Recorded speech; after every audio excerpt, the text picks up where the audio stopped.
Hi, good morning.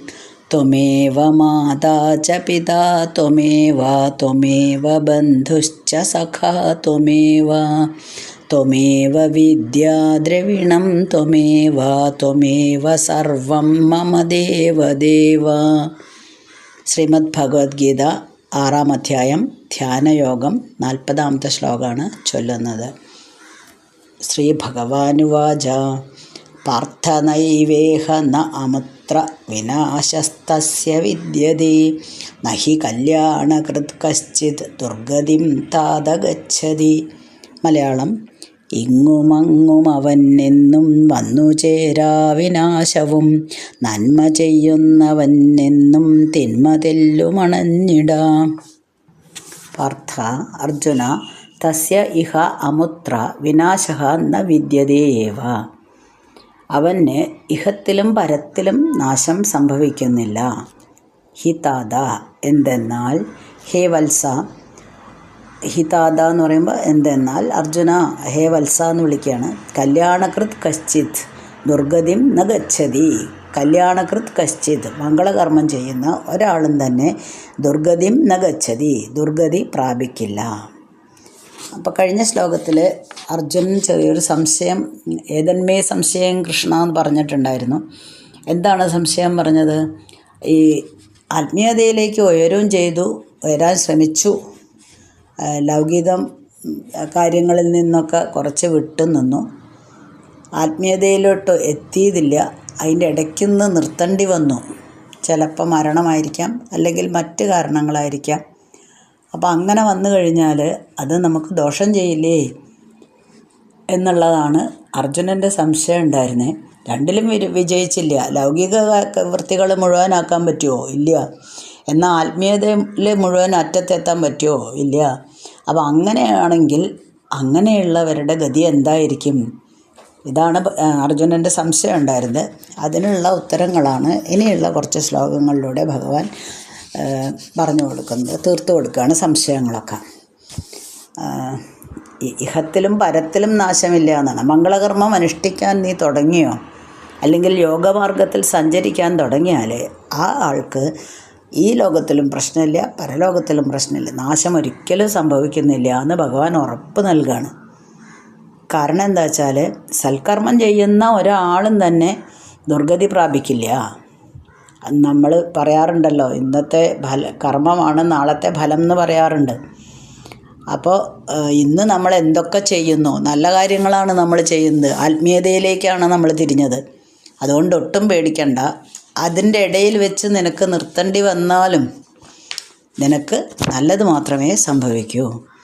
കഴിഞ്ഞ ദിവസം നമ്മൾ പറഞ്ഞു, ചില കാര്യങ്ങൾ നമുക്ക് പേടിയാണ്, എല്ലാ കാര്യങ്ങളിലും പേടിയാണ്. അയ്യോ, ഇന്ന് നാരായണീയം മുഴുവൻ ചൊല്ലാൻ പറ്റിയില്ലല്ലോ, ഇന്ന് സന്ധ്യയ്ക്ക് നാമം ജപിക്കാൻ പറ്റിയില്ല, അത്യാവശ്യമായിട്ടൊരു സ്ഥലത്ത് പോകേണ്ടി വന്നു, സഹസ്രനാമം പകുതിയേ വായിക്കാൻ പറ്റുള്ളൂ. അല്ലെങ്കിൽ ഇപ്പോൾ കർക്കിടക മാസമൊക്കെ ആണെങ്കിൽ നമ്മൾ പറയും, അയ്യോ രാമായണം 10 പേജ് വായിക്കണമായിരുന്നു, അത് പറ്റിയില്ല. ഇതിനു മുന്നേ ഞാനിതെല്ലാം എക്സാമ്പിളായിട്ട് പറഞ്ഞിട്ടുണ്ട്. 3 ചുറ്റ് ചുറ്റണം എന്നുണ്ടായിരുന്നു, പക്ഷേ 2 ചുറ്റ് കഴിഞ്ഞപ്പോഴേക്കും പെരുമഴ, കയ്യിൽ കുടയില്ല. അപ്പോൾ 3-ാമത്തെ ചുറ്റ് നടത്താൻ പറ്റിയില്ല. എനിക്ക് എന്തൊക്കെ ദോഷമാണാവോ ഭഗവാനെ വരിക എന്നാണ് നമ്മുടെ ചിന്താഗതി. അങ്ങനെയൊന്നും പേടിക്കേണ്ട കാര്യമില്ല. അപ്പോൾ ഒരു ലൗകികനാണെങ്കിലും തന്നെ മംഗളകർമ്മങ്ങൾ ചെയ്തു കഴിഞ്ഞാൽ അത് വേസ്റ്റായി പോകുന്നില്ല, വെറുതെ ആയി പോകുന്നില്ല. അത് ഒരിക്കലും അയാൾ ഒരു ദുർഗതിയും പ്രാപിക്കുന്നില്ല. അപ്പം നമുക്ക് ഈ പേടി മാത്രമാണ്, അതായത് അങ്ങനെ എന്തൊക്കെയോ സംഭവിക്കുമോ എന്നുള്ള സംശയം. അത് അർജുനനും വന്നോ, അത്രയേ ഉള്ളൂ. ഇങ്ങനെ ഇടയിൽ നിർത്തി വെക്കേണ്ടി വന്നാൽ എൻ്റെ ഗതി എന്തായിരിക്കും എന്നുള്ളൊരു പേടി ഉണ്ടാവുമല്ലോ, അത് അർജുനനും കൂടെ വന്നോ എന്ന് മാത്രമേ ഉള്ളൂ. അപ്പോൾ അതിനുള്ള ഉത്തരമാണ് പറഞ്ഞു കൊടുക്കുന്നത്. എല്ലാം ആത്മീയതയിലേക്ക് തിരിഞ്ഞു കഴിഞ്ഞാൽ എല്ലാം ഈശ്വരനാണ് എന്നുള്ള ഒരു സത്യം, ഒരു തിരിച്ചറിവ് നമുക്കുണ്ടാകും.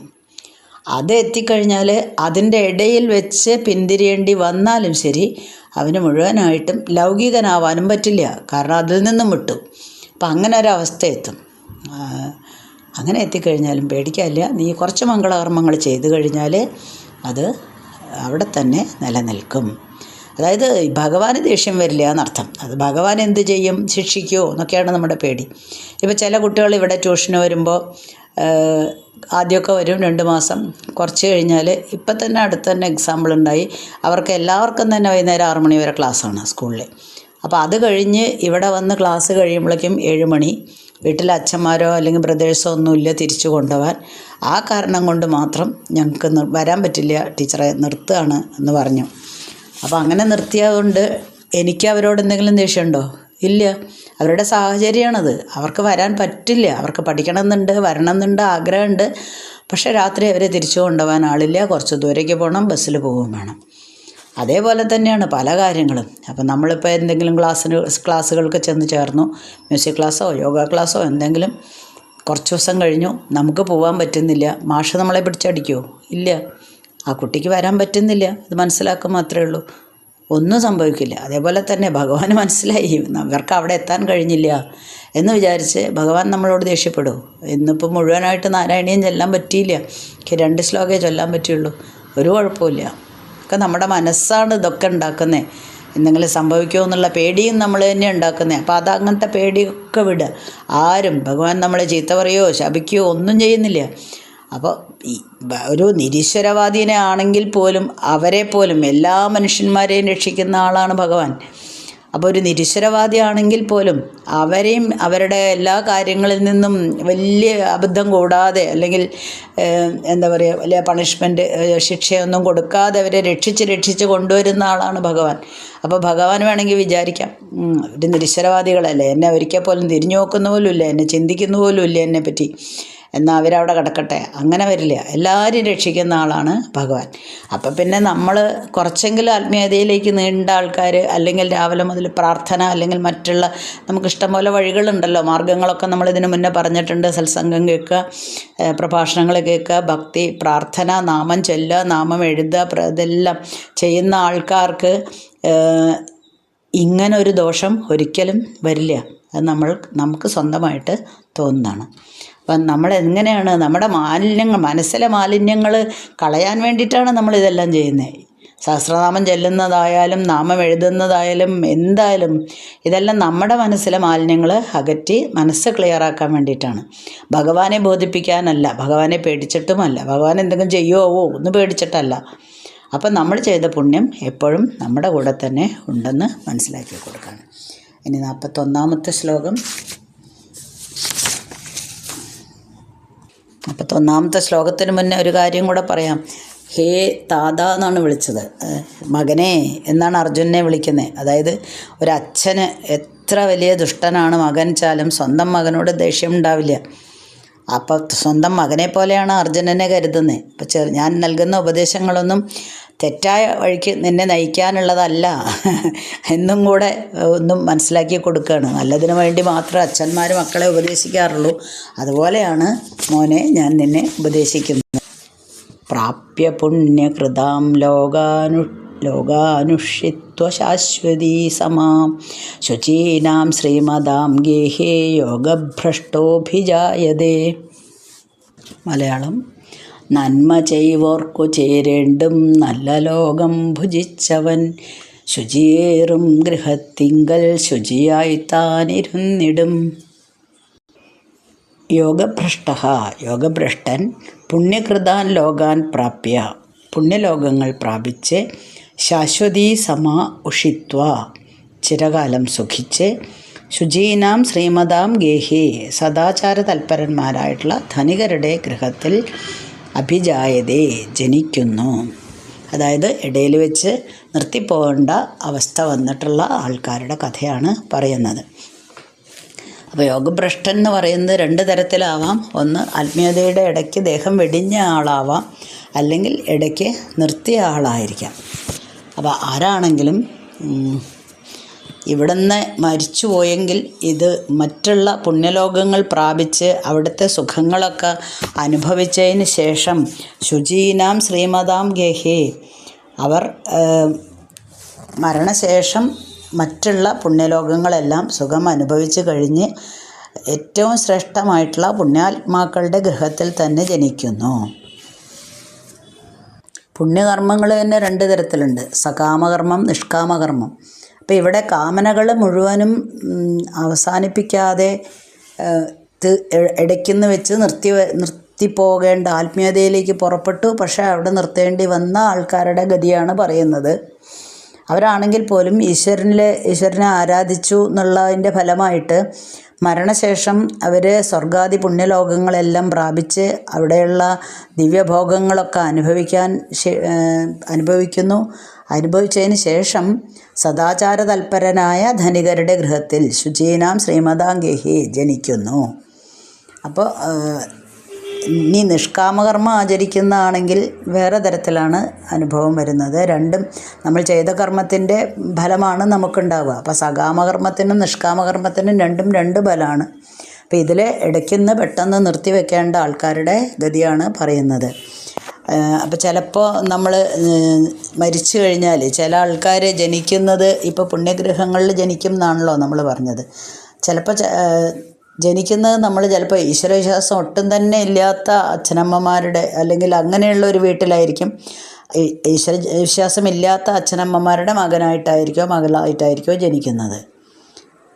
പക്ഷേ ഇവർക്ക് മുജ്ജന്മത്തിൽ നമ്മൾ കുറേ പുണ്യം ചെയ്തിട്ടുണ്ട് എന്നുള്ളത് കൊണ്ട് ഒരു കാലഘട്ടം കഴിയുമ്പോൾ അല്ലെങ്കിൽ കുറച്ച് കഴിയുമ്പോൾ ആ വീട്ടിൽ പിറന്നാൽ പോലും അവർ ചിലപ്പോൾ ആത്മീയതയിലേക്ക് തിരിയും, അല്ലെങ്കിൽ അങ്ങനെയുള്ള കാര്യങ്ങളിൽ കൂടുതലായിട്ട് ഇൻട്രസ്റ്റ് കാണിക്കും. പക്ഷേ വേറെ അല്ലെങ്കിൽ തിരിഞ്ഞും വരാം. ചില ഭക്തന്മാർ, ചില അച്ഛനമ്മമാർ ഭക്തന്മാരായിരിക്കാം.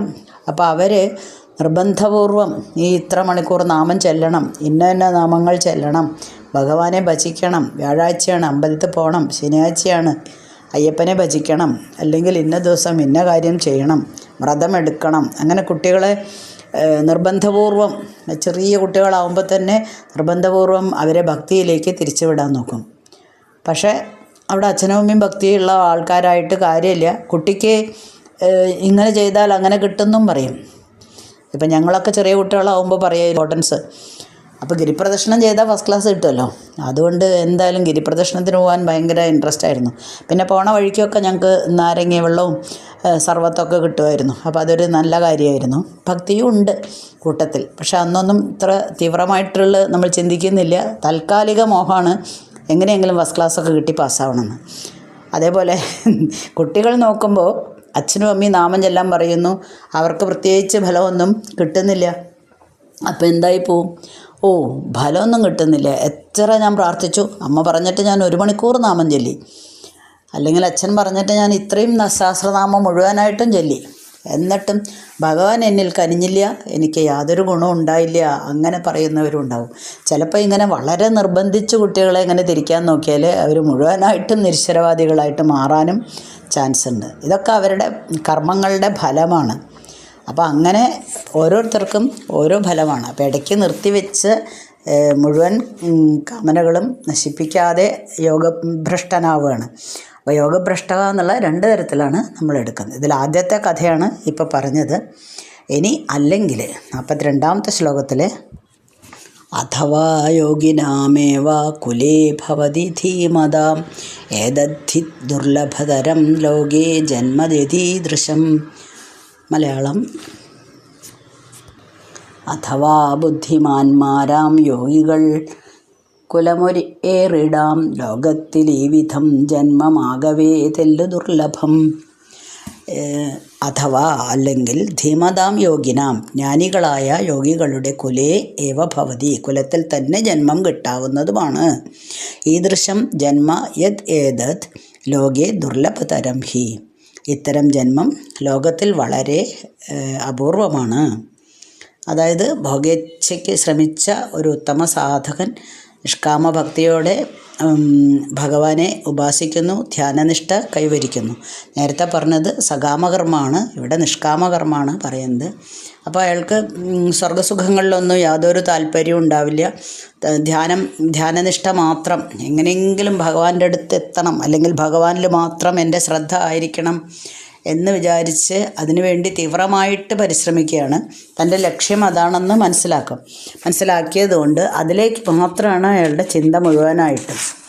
പക്ഷേ അതിൻ്റെ ഇടയിൽ വെച്ച് അവർക്ക് രോഗങ്ങൾ പിടിപെടുകയോ അല്ലെങ്കിൽ എങ്ങനെയെങ്കിലും മരണം വരികയോ ചെയ്യുമ്പോൾ അങ്ങനെ ആണെങ്കിൽ പോലും അവർ ഇത് മുഴുവനാക്കാൻ പറ്റിയില്ലല്ലോ. അങ്ങനെയാണെങ്കിലും അവർ ജ്ഞാനികളായ യോഗികളുടെ കുലത്തിൽ ധീമതാം യോഗിനാം കുലേ ആ ജീവന് പുനർജന്മം നൽകുന്നു. അപ്പോൾ ചിലപ്പോൾ നമ്മൾ സാഹചര്യങ്ങളെയൊക്കെ കുറ്റം പറയല്ലേ, സാഹചര്യം മോശമായതുകൊണ്ടാണ് ഇങ്ങനെ വന്നത് എന്നൊക്കെ നമ്മൾ പറയും. അതൊക്കെ അങ്ങനെയല്ല, നമ്മളുടെ കർമ്മങ്ങളുടെ ഒരു ഫലം തന്നെയാണ് നമുക്ക് കിട്ടുന്നത്. കാരണം സാഹചര്യം മാറിയതുകൊണ്ട് ഒരാൾ നന്നാവണമെന്നില്ല. ഒരു കള്ളുകുടിയനുണ്ട്, മുഴുത്ത കള്ളുകുടിയനാണ്. അയാളെ കുറച്ചു കാലം സദാചാരം മാത്രം ചിന്തിക്കുന്ന ആൾക്കാരുടെ കൂട്ടത്തിൽ കൊണ്ടുപോയിട്ട് താമസിപ്പിക്കാമെന്ന് വിചാരിച്ചാൽ അയാൾ പെട്ടെന്ന് കള്ളുകുടി നിർത്തുമൊന്നുമില്ല. എങ്ങനെയെങ്കിലും സീക്രട്ടായിട്ട് ഗൂഢമായിട്ട് എങ്ങനെയെങ്കിലും കുടിക്കാനുള്ള വഴി അദ്ദേഹം കണ്ടെത്തും. അപ്പോൾ അങ്ങനെ നന്നാവണമെന്ന് നിർബന്ധമില്ല എന്നർത്ഥം. പക്ഷേ നന്നേ ചെറുപ്പത്തിൽ തന്നെ ഈ ജ്ഞാനവൈരാഗ്യങ്ങൾ നേടി മറ്റ് സിദ്ധികളൊക്കെ പ്രകടമാക്കി ആത്മീയതയിലേക്കുള്ള ഒരു പാതയിലേക്ക് തന്നെ തിരിഞ്ഞിട്ടുള്ള ധാരാളം മഹാന്മാർ ഇവിടെ ഉണ്ടായിട്ടുണ്ട്. അപ്പോൾ അത് രണ്ടും നമ്മുടെ പ്രവൃത്തിക്കനുസരിച്ചാണ് നമ്മൾ ഏത് കുലത്തിൽ ജനിക്കുന്നു എന്നുള്ളത് നിശ്ചയിക്കുന്നത്.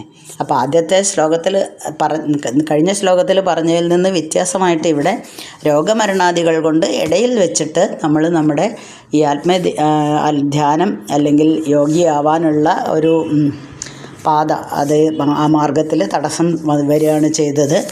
അങ്ങനെയുള്ള ആളുടെ കഥയാണ് ഈ ശ്ലോകത്തിൽ പറഞ്ഞത്. ഇനി അടുത്ത ദിവസം അടുത്ത ശ്ലോകം വീണ്ടും തുടരുക തന്നെയാണ്. അങ്ങനെയാണെങ്കിൽ അങ്ങനെ മറ്റുള്ള കുലത്തിൽ വന്ന് ജനിച്ചു, യോഗികളുടെ കുലത്തിൽ വന്ന് ജനിച്ചു എന്ന് പറഞ്ഞു. ഇനി എന്ത് സംഭവിക്കും എന്നുള്ളത് അടുത്ത ദിവസം അടുത്ത ശ്ലോകത്തിൽ പറയാം. ഓക്കെ. അസ്മിൻ പരാത്മനനുപാത്മകൽപ്പേതുമിത്തമുത്ഥാപിത പൽമയോനി അനന്തഭൂമാമരോഗരാശിം നിരുന്ധിവാദാലയവാസ വിഷ്ണോ.